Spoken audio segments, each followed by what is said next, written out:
I've got the privilege of chatting to Ann Ashworth today, who was the previous Comrades Race and Operations Manager for the 2024 Comrades. And first of all, thank you very much for joining us. I know everybody wants a piece of you at the moment, so thanks for the time. Really stoked that you can give us a little bit of time and hopefully some insight into what's been happening. Yeah, no problem. Thanks for the chat. My phone's actually a lot quieter than usual, mostly because I only have one phone now, so it's all good. It's probably not a bad thing, eh? No, probably quite good for my sanity. So you're getting to see David now. He actually knows who you are and you know who he is, eh? Yeah, I think I had to get reacquainted with my dogs. I think because they were asleep when I got home. It's kind of like having children. I was asleep when I left for work and they're asleep when I got back. But yeah, I discovered that if I left David alone for too long, he started to get bored and do things like create podcasts and YouTube videos. So it's just as well I'm back at home supervising. Okay, well, this obviously we appreciate your time. I know it's a very difficult and a busy time. And what I'm going to do is I'm just going to start off with the fact that obviously Comrades Marathon Association have sent out their statement about what happened, and I'm going to just read a small little snippet. It says the Comrades Marathon Association regrets to announce the departure of Ann Ashworth from her role as the Comrades Marathon Race and Operations Manager with immediate effect. We wish to thank her for her contribution to a highly successful race. Ashworth was appointed from 1st of November 2023 to 30th of June 24 in her role as Interim Head of Operations and Logistics for the 97th edition of the Comrades Marathon, which was held earlier this month. And then obviously it goes on to explain that your contract expired on the 30th of June, and the so-called Vanillagate saga has absolutely no bearing on your departure. They thank you for your contributions to the ultimate human race, and they wish you well in your future endeavors. The search for a new Comrades Marathon Race and Operations Manager will begin promptly. So I think, first of all, and how do you feel about that statement, number one, and the validity of what's said behind it? Yeah, look, Richard, it's tough because it's not accurate in a statement. I really sort of figured out as early as February that the board didn't want me there, and certainly very quickly worked out that my job had been promised to somebody else, which is something that's really difficult because I was hired for an initial 9-month contract, so that's absolutely correct. Term of my employment was from the 1st of November till the 30th of June. Thereafter, I was invited to reapply for my job. So I said, look, I'm not moving down from Joburg and giving up everything for a 9-month gig. Like, it's quite a life-changing event for me to come down.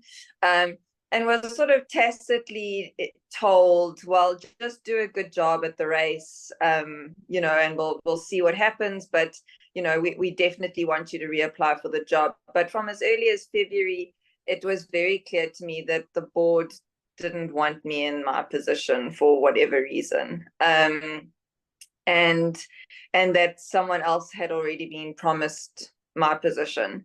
And that made it very difficult to work with the board and very difficult to work within the office, because I poured my soul into this race. I put my whole life on hold, including my own running, my own family, everything. And then just to kind of feel like, oh, well, this was nothing more than a little bit of good PR after the Rowan James saga. It looked so good appointing Ann Ashworth. Let's just improve our PR for a little while. And when the cutoff saga has disappeared, we'll get back to what we really want to do, is sort of how I feel. That is how I feel. And I also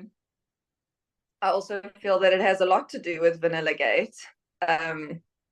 more than anyone wants to admit. But I do think that the ongoing issues of racism within the CMA are something that desperately need to be investigated and looked into. And so basically what happened was, on the 13th of May, no, earlier than that, sort of towards the end of April, I was verbally told that my contract had been extended by 3 months and that a letter would follow. Okay.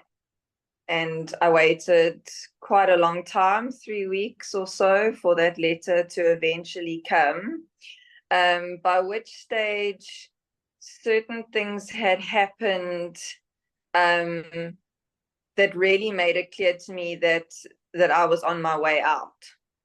And so I didn't sign the letter immediately. I thought, let me just wait and see, because if I do a good race, hopefully all the problems will go away, and perhaps the resistance towards me at a board level will disappear. If I can just show them that I can do a good job, hopefully, this will all be resolved. So I sat on the letter for a while, and during that time was subjected to round after round of gross insubordination by the person who had been promised my job. And every time that I tried to discipline that conduct and to keep the race on track, the board stepped in and basically told me I had no authority to do anything, and how dare I discipline a staff member. And the situation just got steadily and steadily worse, to the point where I said, do you want me to resign? Like, literally at the end of May, I was like, guys, do you want me gone? It's clear that you want me gone. Do you want me gone? Because I'll go. I'll literally pack my bags and go. And then suddenly it was very quiet, and I was permitted to get on with my job and execute the race. But as soon as the race was over, all that drama came flooding back. Okay. And so that's really sort of the background to it.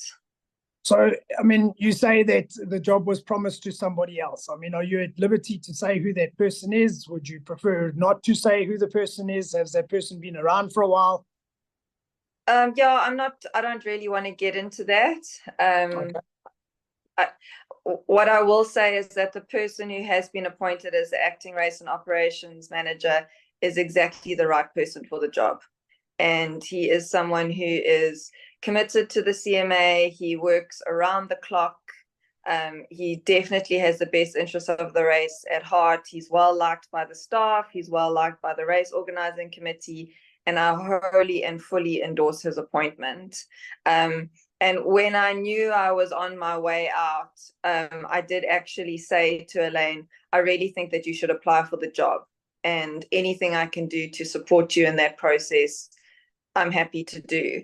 But he's not the person that was promised the job. And I can imagine. That's understandable.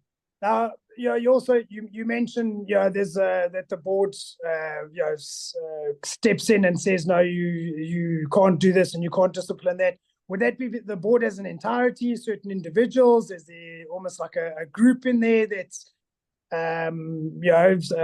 more together than some of the rest, and they stand together on one side?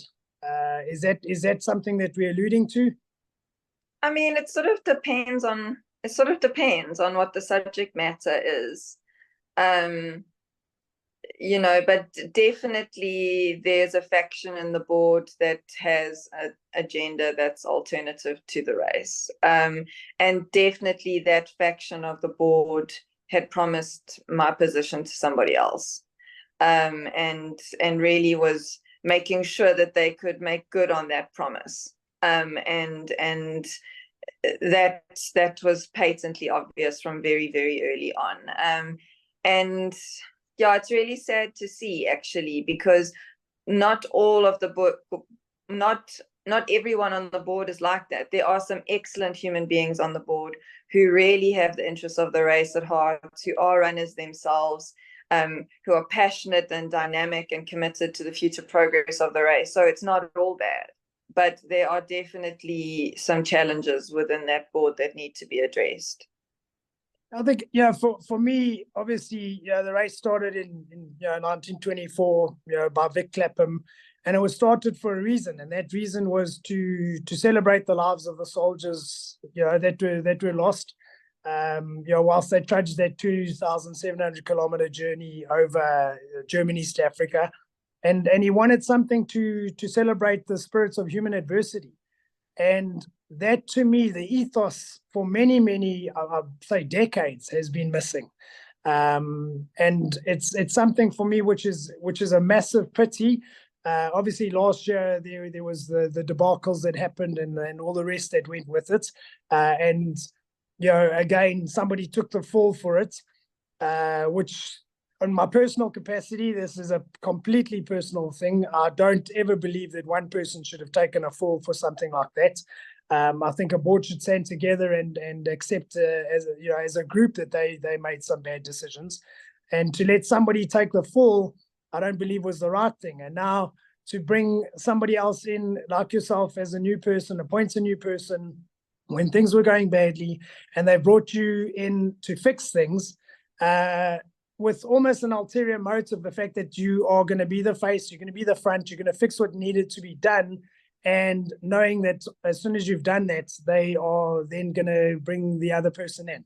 Now, to me, that it's something which reeks of problems that are inside there, and those things need to be rooted out, because I don't see this changing. Look, obviously, I wasn't part of the CMA during the previous Comrades, but I do think that Rowan was treated unfairly. I personally had never had a negative interaction with Rowan. He'd always been really nice and fair and accommodating to me as an athlete. And I agree, having worked now at a race, there's not a single thing that the race director does alone. Not one single thing. In fact, I've described myself as the board's glorified PA. I literally can almost not take a single decision without sign-off or verification by the board. And in executing any decision, I need the assistance of the members of the ROC and the staff. And so for whatever happened in 2023 to come down to one person's fault or responsibility, it just doesn't seem possible to me that it can all rest on one person. And I think one of the major problems was just dealing with the media aftermath of the race. And I can completely understand losing my temper. I can also lose my temper and say things that I regret. No one's perfect. But where was the assistance with that? Should there not have been, a coordinated CMA-assisted response? Should there not have been some kind of public relations operation in there to protect the race and operations director when he was under pressure and at risk of losing his calm? Like, even dealing with the media, Rowan should have had more assistance with that. So yeah, I feel like Rowan was badly treated, and that's really regrettable, because he did have considerable experience. Yeah, maybe there weren't a lot of changes and upgrades to the race in 10 years, and maybe you did need someone fresh and new, and maybe you did need some change, like, sure, I can appreciate that, but like, was it necessary to destroy someone's career and reputation in the process? I don't know. So I think it's, obviously that is definitely water under the bridge, and there were things that needed to be addressed. As a board and as a race committee, they decided to bring you in, and there were so many major changes that were made. Things that where for me, runners were making a lot of noise about certain things, and a lot of the stuff was addressed, and a lot of the cutoff things were sorted out. And so there were a lot of changes that were implemented and ran really smoothly. For me, obviously, I ran again, and there was a lot of stuff that went really, really well. So it's obviously, kudos to you for what you did and how you changed it. But do we now sit with a situation that there's a new person involved, who's a new person out there, who's going to improve upon what you've done? You've obviously set the bar really high with all the changes that you've made, and the amount of compliments that have happened afterwards, and the amount of people that have voiced their opinion on how incredible things were at the race, and what's been changed for the better. Now, what does this next person do? Are they also going to be in limbo? Are they also feeling what's going to be happening with their job? Have they taken on a similar situation to you, or is there a long-term position that they've taken? Richard, I think that one of the board's primary complaints was with me is that there was too much change. So for me, I was like, look, we're already 10 years behind. We need to be competitive with international marathons. We need to be as attractive as the major world ultra trail marathons, because otherwise people are going to get bored and they're going to pick other races. And so in order to attract a younger clientele, and in order to make sure that we hit our target numbers for 2027, we need to make this race more dynamic, more fun, more youthful, a better experience. We've got to play to the social media element, which means it's got to be Insta-worthy. It's got to be full of glam. We got to introduce some sexy stuff. And that was heavily resisted by the board. And I think that proved ultimately to be part of my undoing, was that the board didn't want the changes that I thought the race needed.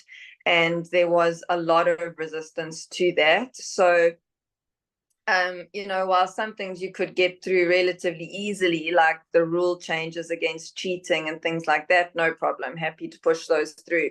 But I mean, something like introducing laser lights at the start. I mean, I can't even tell you how many fire pits I had to walk over just to sort of make that kind of stuff happen. So I don't expect those things to remain in place. Anyone who gets appointed to their position and wants to stay in their position had better be a little bit more conservative than I've been. And so I would expect the race to go back to more what it was like and less to what it was this year.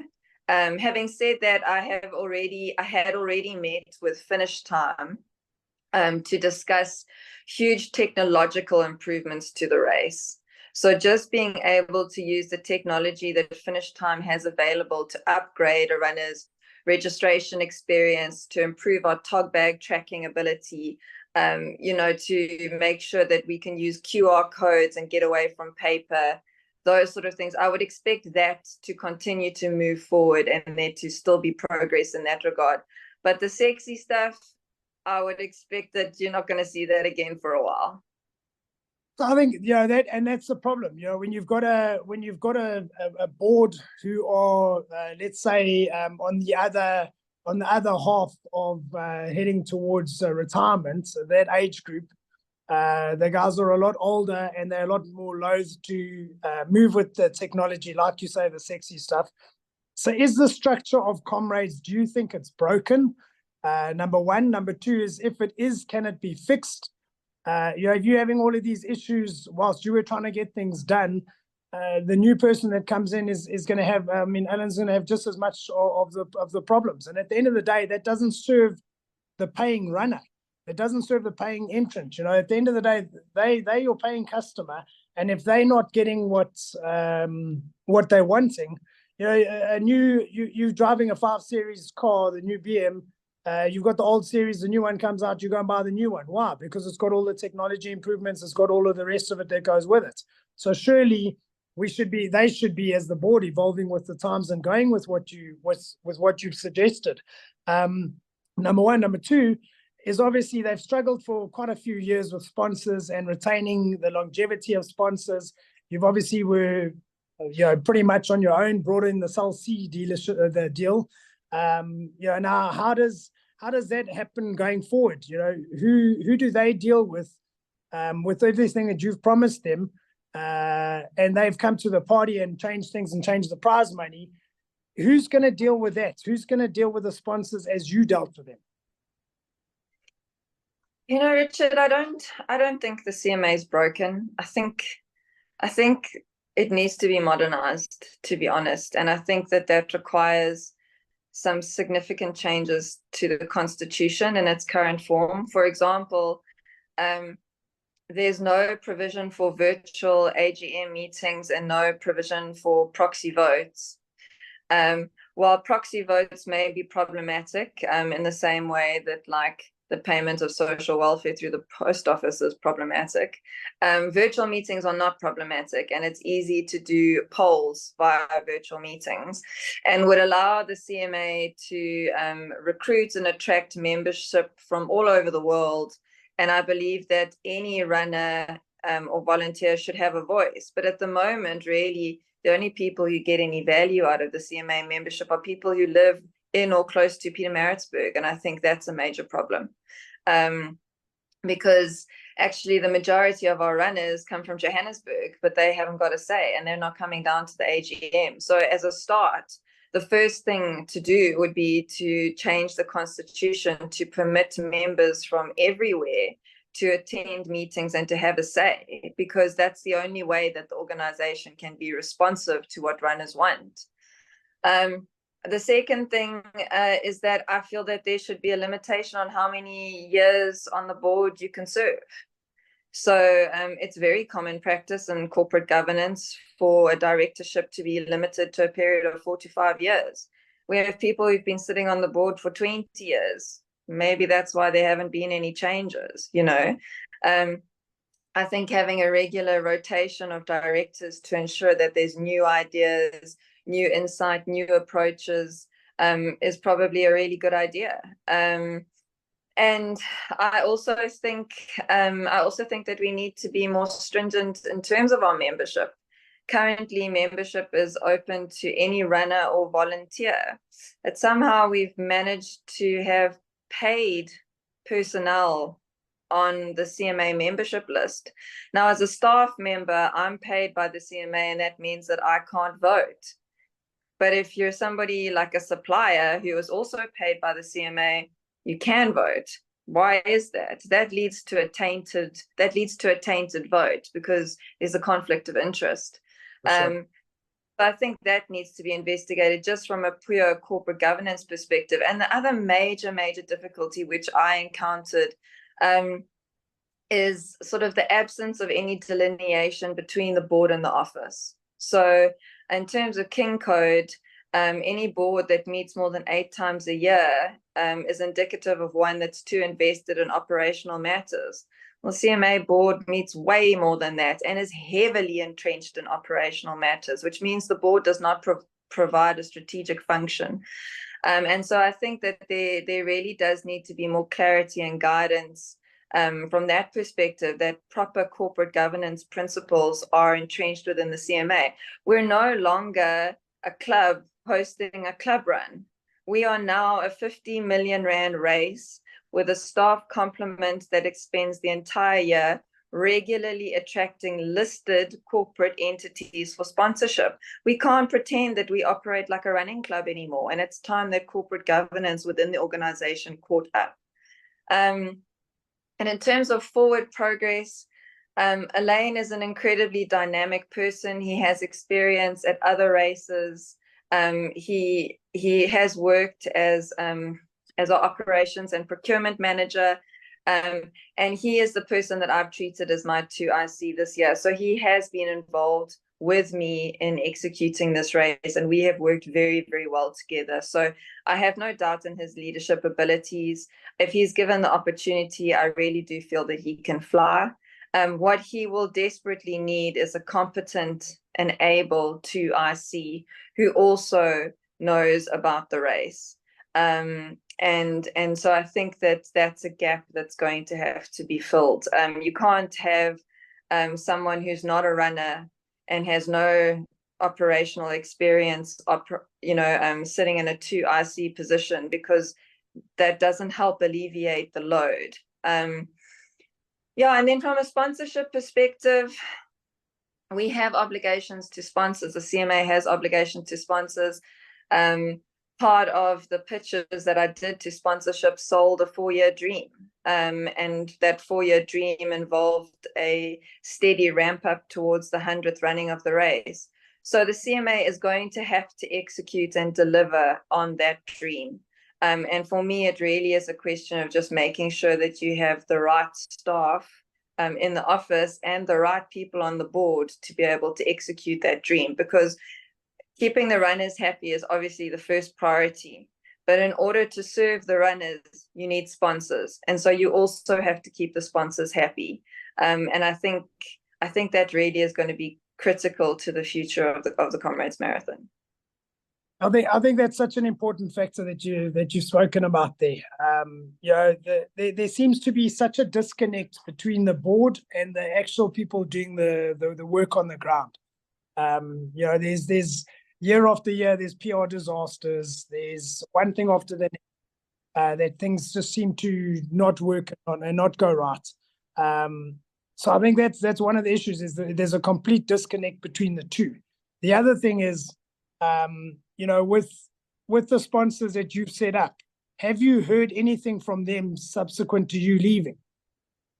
And what has this done to you emotionally? You obviously, Dave, you've moved house, you've gone and done everything, you've changed everything, changed your lives, you've uprooted everything. How does this affected you emotionally? And what are you doing to fix it? Yeah, Richard, I mean, in terms of the sponsors, I have been in touch with the tier 1 sponsors, which obviously are the primary contributors to the race financially.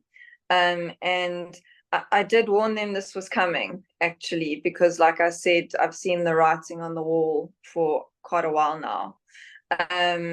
And they begged me to stay in my position, and ultimately led to me signing the offer to extend my contract. And so that's why everybody thought I was staying until September, because that's the contract that I signed. But the board's version is that because during the pre-race shenanigans, I said to them, well, it's obvious that you don't want me here, and do you want me to resign? They said that that was refusal of the offer, which then was no longer open to acceptance. But that's legally, that's not legit. But that's a whole nother kettle of fish. And it doesn't help that you're a lawyer, does it? No, it's not worth fighting it, because I don't think they will hire me because of everything that's happened. Like, I don't think they ever had an intention of hiring me at all. So what's the point of fighting over an extra 3 months? But personally, Richard, honestly, it's devastating for me. Like, it's a little bit like Comrades 2018, to be honest. So in 2018, I won the race. I was on this incredible high for like 2 or 3 weeks, where I felt like I was queen of the world, happiest day of my whole life. And 3 weeks later, it all came crashing down because I said something bad about ASA, and the next thing I knew, I was like getting banned and getting stripped of everything. And it was terribly traumatic, but it robbed me of the rest of the enjoyment of my year, to be honest. And then, I kind of feel like, oh, well, here we are again. Like, I just won Comrades, because I just did this good job, and I feel like I really executed on my mandate, and like, yeah, I felt like, darn, and flipping good on you. You didn't know what you were doing, but you came in and you learned and you did your best and you worked hard and you delivered. And then like 3 weeks later, you're like, nah, out. It's just like a repeat of 2018, to be honest. And Yeah, I mean, it's really devastating for me. I had absolutely every intention of reapplying for my job, even though I knew it would be an uphill battle. I thought that I had done enough to prove that I was committed to the race, that I had made a valuable contribution to the race, and that I could deliver over the next 4 years. I was really excited to have the opportunity to do that. And yeah, now I'm kind of like, shucks, what do I do now? So yeah, it's difficult, but you know, no experience is ever wasted, and I'm sure what I've learned in the past 9 months will come in useful somewhere else. So I'm going to ask you a couple of questions. One is, would you run it again? The race, or As in organize, actually physically run it. Physically run it. Physically, I would like to run one more race to get my 10th. I would like to run one more up run. Yeah, because I just never got the up run right. So I would like to run my 10th on an up run. And actually, that's what I'd originally planned for this year before the job opportunity came up. Would I manage the race again? Yes.